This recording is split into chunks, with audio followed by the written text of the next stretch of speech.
Varnais un mūžīgais Dievs, mēs pateicamies par Tavu žēlastību, kas ir jauna katru dienu. Pateicamies arī par iespēju šodien svinēt pļaujas, jeb ražu svētkus un savā ziņā arī atskatīties, cik laba to esi darījis. Un, kungs, līdzīgi kā bērni arī palīdz, ka mēs šeit pieaugušie mācoties par Tevi, par šiem notikumiem, kad arī mēs varam piedzīvot šo pateicību savā dzīvē, savā sirdī, un ka tā mainītu mūsu ikdienā, ka mēs spētu uz lietām raudzīties ar Tavu perspektīvu un tiešām redzēt, cik liels Tu esi mūsu Dievs. To mēs lūdzam un pateicamies arī šajā brīdī Kristus nopelnu dēļ. Āmen.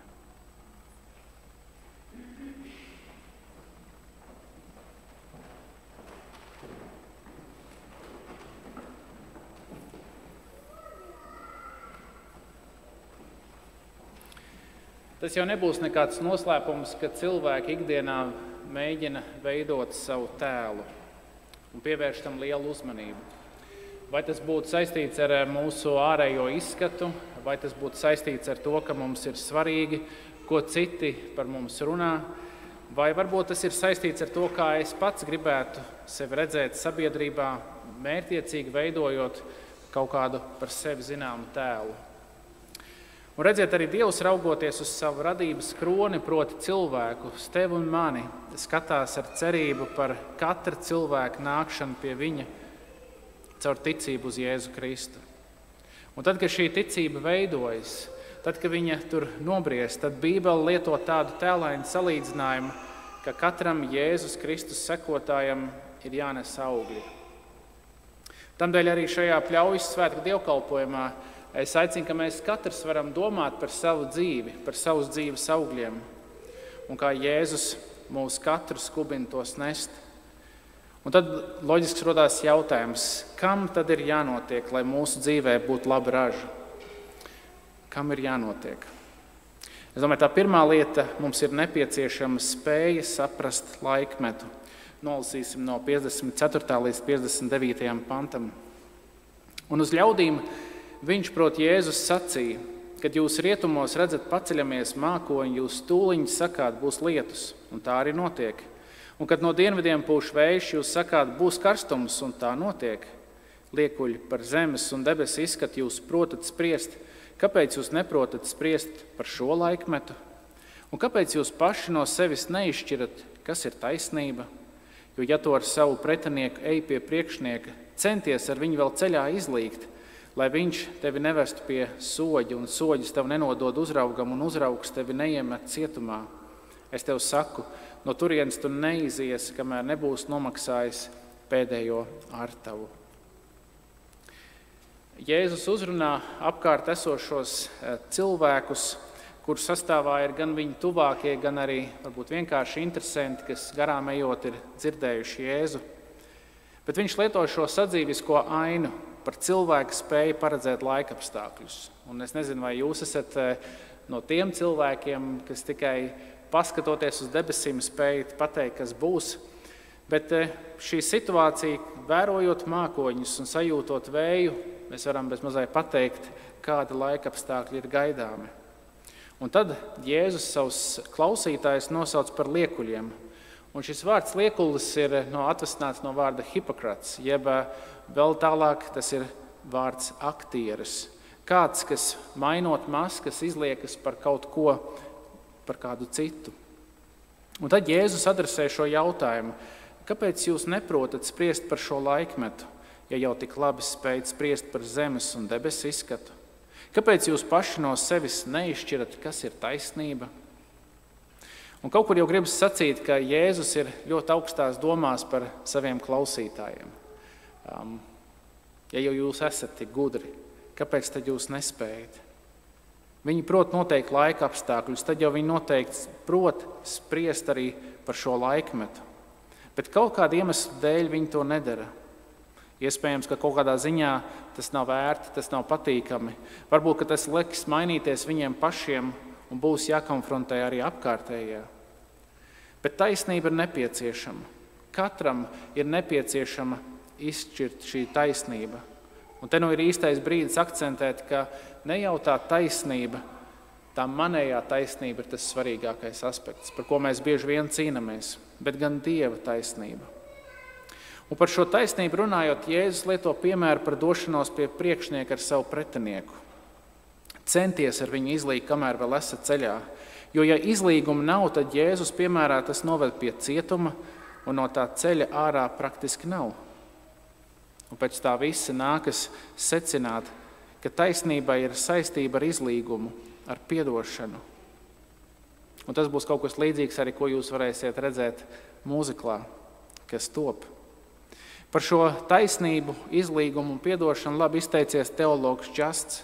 Viņš saka, taisnības izšķiršana nozīmē samierināšanos ar Dievu caur taisnības dāvanu Jēzu un samierināšanos ar saviem pretiniekiem, lai nenonāktu soļa priekšā. Un ziniet, Kristus jau vēlas, lai katrs no mums, lai mēs spējam spriest par šo laikmetu, par to, kas notiek šajā pasaulē. Mēs jau savā ziņā arī spriežam par laikapstākļiem pēc savas pieredzes, bet tagad jau katrs mēs varam būt Toms Britis, jeb laiku ziņu diktors, apskatoties savā telefonā, un tas mums pateiks priekšā, kāds laiks gaidāms šodien, šonedēļ vai rītdien. Bet kāpēc mēs nepielietojam savu pieredzi? Kāpēc mēs nepielietojam savu zināšanas, savu, tā teikt, iekšējo sajūtu par tām lietām, kas notiek pasaulē, par šo laikmetu? Jēzus savus klausītājus nosauc par liekuļiem. Un tad loģiski gribās jautāt, vai arī mums ir tendence vienā vai citā dzīves situācijā kļūt par aktieriem un spēlēt kādu lomu iepratim tam, lai mēs būtu patiesi un dzītos pēc Dieva taisnības. Un es domāju, tā cilvēciski pirmajā brīdī gribās atbildēt, mēs visi tur esam bijuši. Ja ne šodien, ja ne vakar, tad iespējams aizvakar vai pagājušajā gadā mēs katrs esam kādā līdzīgā situācijā bijuši.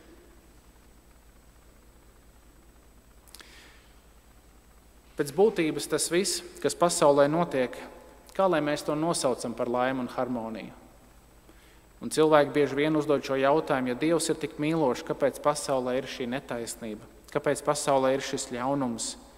Un mēs vērojam, kas notiek, un mēs sakam pat tādam cilvēkam, kurš nav piepildīts ar Svēto garu, ka kaut kas īsti nav kārtībā. Slimības, problēmas, kari, strīdi, nāve, upuri, netaisnība.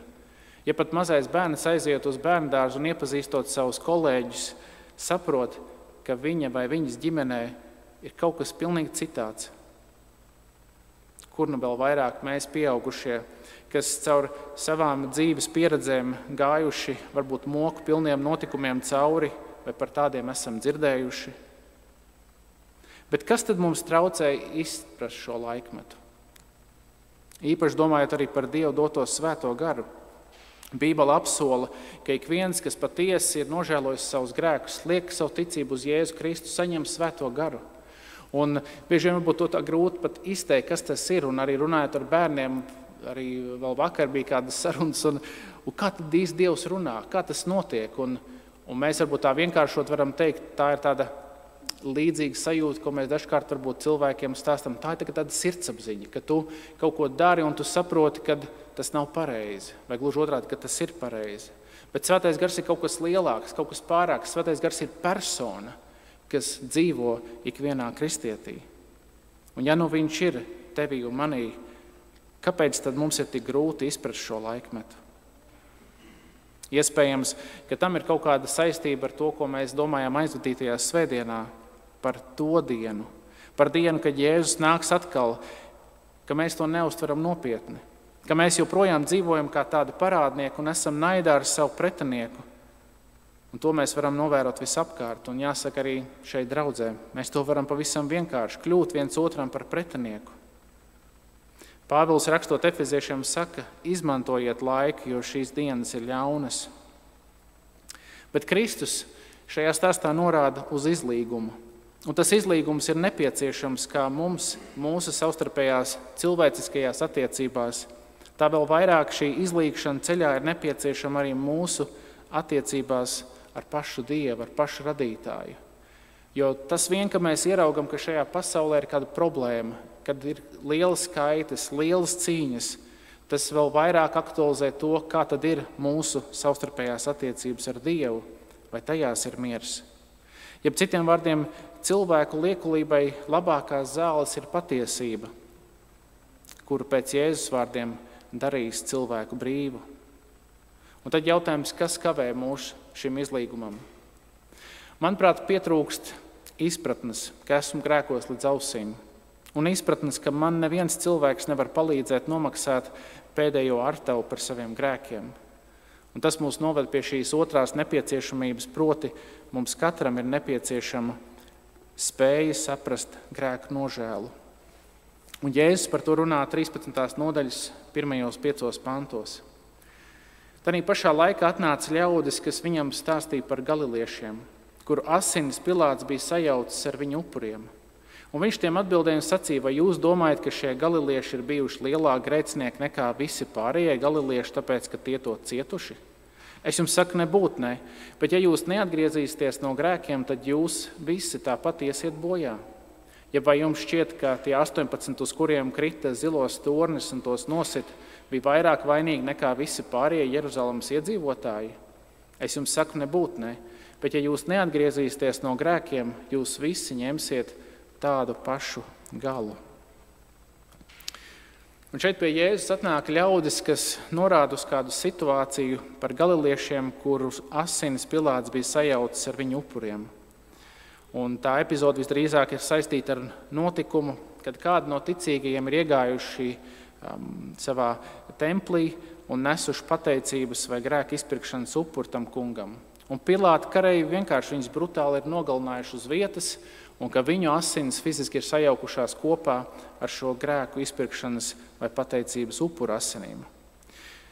Un te labs piemērs ir no teologa Beilī, kurš ieskicē šī notikuma tādu mūsdienīgāku versiju. Tas būtu kaut kas līdzīgs, ka pie Jēzus atnāktu kāds un teiktu, zini, tur Libānas kalnos, kristiešu ciematā, ieradās kāda baznīcā ar ložmetējiem un nošāva kristiešu, kuri piedalījās svētā vakarēdienas svinēšanā.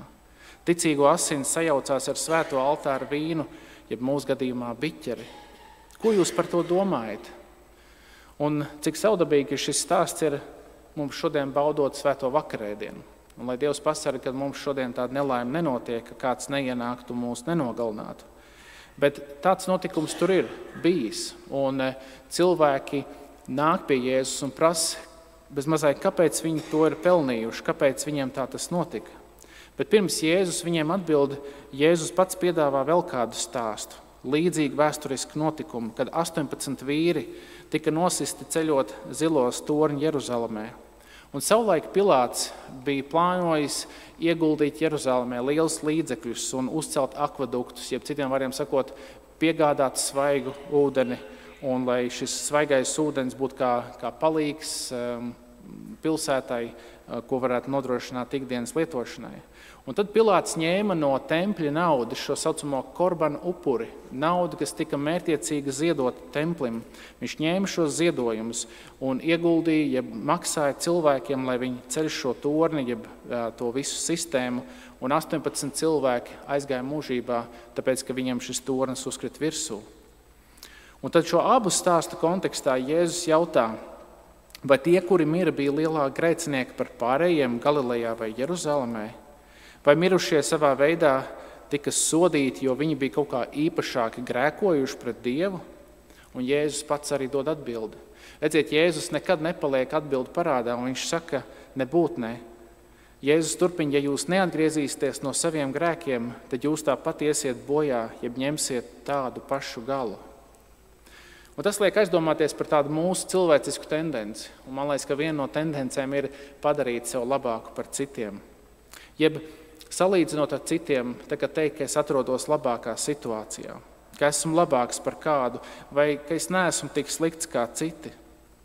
Un šīs divas epizodes, kad daži mirušie tiek īpaši izcelti, it kā viņu dzīve būtu kaut kādā mērā īpaši slikta, ka pats Dievs viņus sodīs ar nāvi.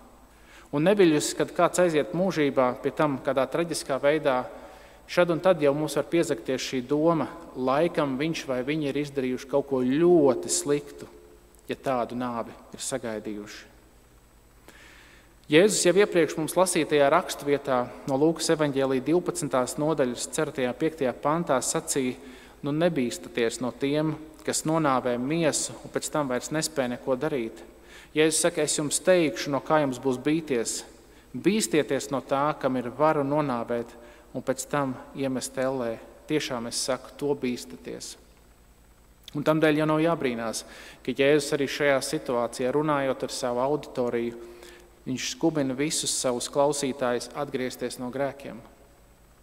Bībele mums māca, ka visi ir grēkojuši, visiem trūks dievišķās godības. Un lai kā mēs gribētu sevi celt slavas zenītā, mēs ne ar ko neesam labāk vai sliktāk Dievu priekšā. Mēs visi vienlīdz vainīgi un visi cilvēki vienlīdz atbildīgi tiesas dienā. Un Jānis, rakstot savu pirmo vēstuli, arī dod kādu savu veidu ceļu. Kad mēs nonākam šajā punktā, ka mēs varbūt vienā vai citā veidā Dievu uzrunāti, ka mēs visi esam pelnījuši šo sodu, visi mēs esam vienlīdz vainīgi. Jānis raksta, ja atzīstamies savos grēkos, tad viņš ir uzticīgs un taisns, ka viņš mūs piedod grēkus un šķīsta mūs no visas netaisnības. Un tāpēc var sacīt, ka mums katram ir nepieciešama ne tikai atziņa, ka esam grēkojuši, ka esam grēkos līdz ausīm, bet mums ir nepieciešama arī grēka nožēlas prakse, kad atzīstamies savos grēkos. Un reiz mēnesī mēs īpašā veidā to darām arī pie vakarēdiena, ka mēs nākam tā kungu priekšā, mēs zemojamies, mēs lūdzam, bet redziet, grēka nožēla nav tikai reiz mēnesī notikums. Grēka nožēla ir ikdienas savas sirds izvērtēšana ar svētā gara palīdzību, kur svētais gars jau uzrāda, tu tam kaut ko pateici ne tā, tu rīkojies ne tā, tu darīsi šā, par šo es tev ļoti uzsaku, tu labi darīji, tu tā. Un ka pēc būtības tā ir tāda sevis izvērtēšana katru dienu, no rīta lūdzot, lai Dievs dod spēku, un vakarā izsūdzot savus grēkus, kas dienas laikā ir sakrājušies. Un tāpēc par to visu domājot, mēs nonākam pie šīs trešās atziņas, domājot par savas dzīves ražu. Un proti, ka mums ne tikai ir vajadzīga spēja saprast šo laikmetu un saprast grēku nožēlu, bet mums ir nepieciešama spēja saprast augļus no 6. līdz 9. pantam. Un viņš, proti, Jēzus stāstīja kādu līdzību. Kādam cilvēkam bija vīģes koks stādīts viņa vīndārzā, un viņš nāca un meklēja uz viņa augļus, bet neatrada. Tad viņš sacīja dārzniekam, redzi, jau 3 gadus es nāku un meklēju augļus uz šī vīģes koka, bet neatrodu. Nocēr to, ko tas velti izsūdz zemi. Bet tas viņam atbildēja un sacīja, kungs, atstāj to vēl šo gadu, kamēr es to aprakšu un apmēslošu. Varbūt tas turpmāk nesīs augļus, bet ja ne, tad tu vari nocirst. Jēzus stāsta šo līdzību, kādam cilvēkam bija šis vīģes koks, kas stādīts vīna dārzā. Un tajā laikā varētu šķist, ka kādam arī bija tāda tradīcija, kad šajā vīna dārzā, tajos stūros tika iestādīti šie vīģes koki. Un šis cilvēks neatrod uz šī koka augļus. Jau 3 gadus viņš meklē un neko neatroda.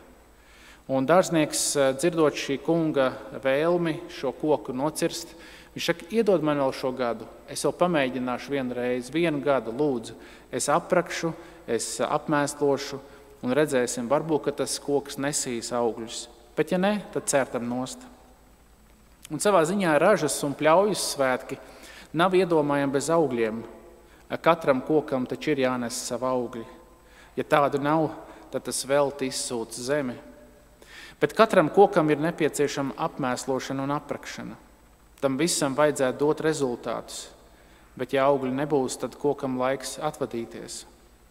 Un tas mūs aizved pie jau iepriekš skatītās raksturvietas Lūkas evaņģēlija 3. nodaļā, kur pie Jāņa Kristītāja nāk dažādi ļaudis, lai tie tiktu kristīti, ja pagrandēti, un Jānis uz viņiem runā diezgan, varbūt teiksim tā, cietsirdīgi.